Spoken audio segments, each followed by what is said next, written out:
Aku berusia 25 tahun, sebut saja namaku Bobby. Dewi, istriku, berusia 22 tahun. Pada hari yang sudah kami tentukan, aku dan istriku berangkat pulang mudik. Penumpang kereta saat itu tidak terlalu penuh, mungkin karena lebaran masih beberapa hari lagi, sehingga aku dan istriku lebih leluasa beristirahat selama perjalanan. Pada pukul 5.30 pagi, kereta tiba di stasiun tujuan kami dan dijemput oleh bapak mertuaku. Beliau tampak sangat bahagia dengan kedatangan kami. Akhirnya, kami sampai di rumah tempat tinggal mertuaku. Suasana desa yang tenang langsung terasa, ditambah lagi rumah mertua yang besar hanya dihuni oleh bapak dan ibu mertua saja. Anak-anak mereka semuanya sudah menikah.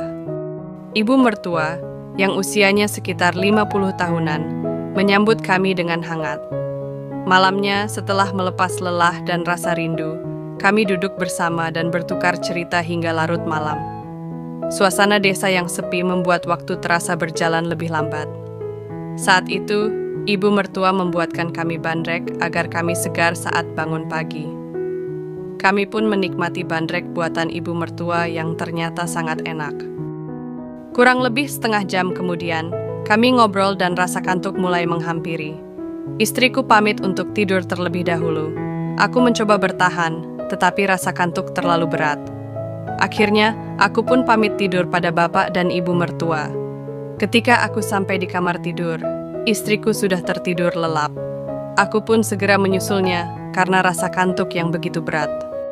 Tidak lama kemudian, aku tertidur dan terbangun pada pagi harinya. Aku melihat istriku masih tertidur lelap.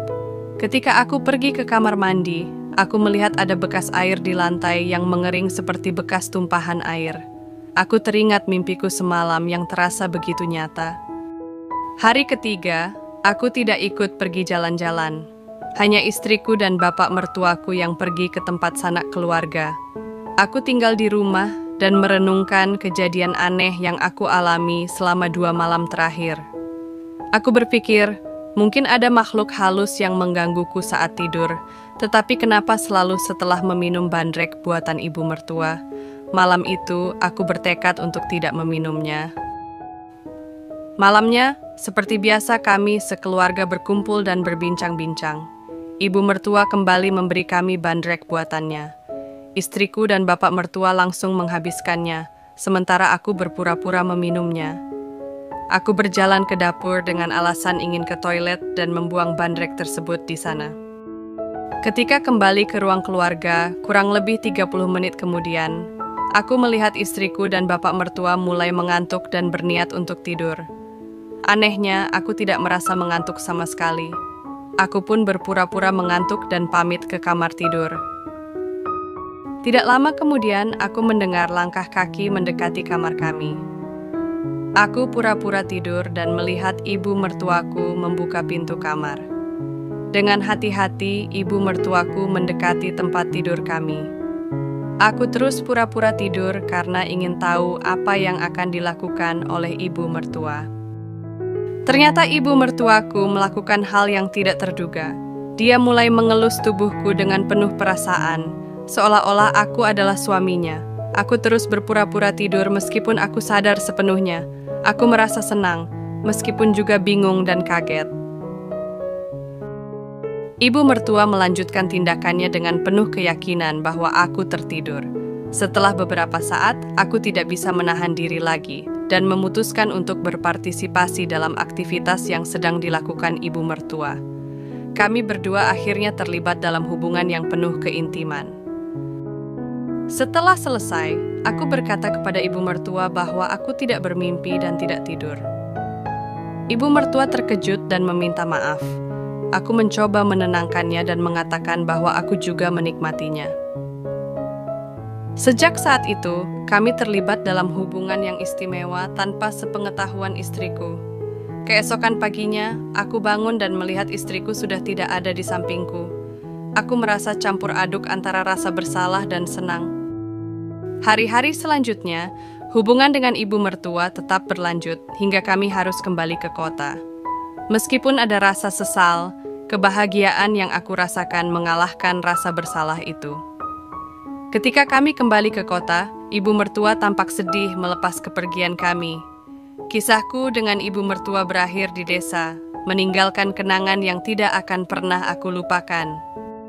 Saat kami kembali ke kota, hubungan istimewa dengan ibu mertuaku masih terus menghantui pikiranku. Aku mencoba fokus pada kehidupan sehari-hari, bekerja, dan menghabiskan waktu bersama istriku. Namun, kenangan malam-malam di desa itu selalu terlintas dalam benakku. Beberapa minggu kemudian, aku menerima telepon dari ibu mertuaku. Dia mengatakan bahwa dia merindukan kami dan berharap kami bisa datang berkunjung lagi. Aku merasa campur aduk mendengar permintaannya, tetapi pada akhirnya aku memutuskan untuk tidak membahasnya dengan istriku dan hanya menanggapinya dengan santai.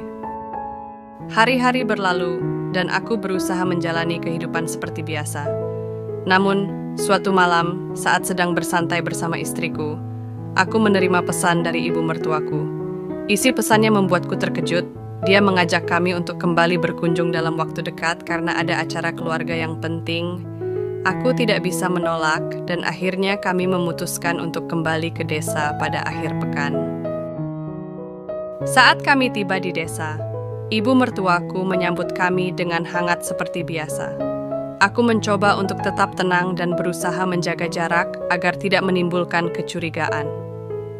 Selama beberapa hari di desa, kami berusaha menjalani aktivitas seperti biasa, menghadiri acara keluarga dan menghabiskan waktu bersama.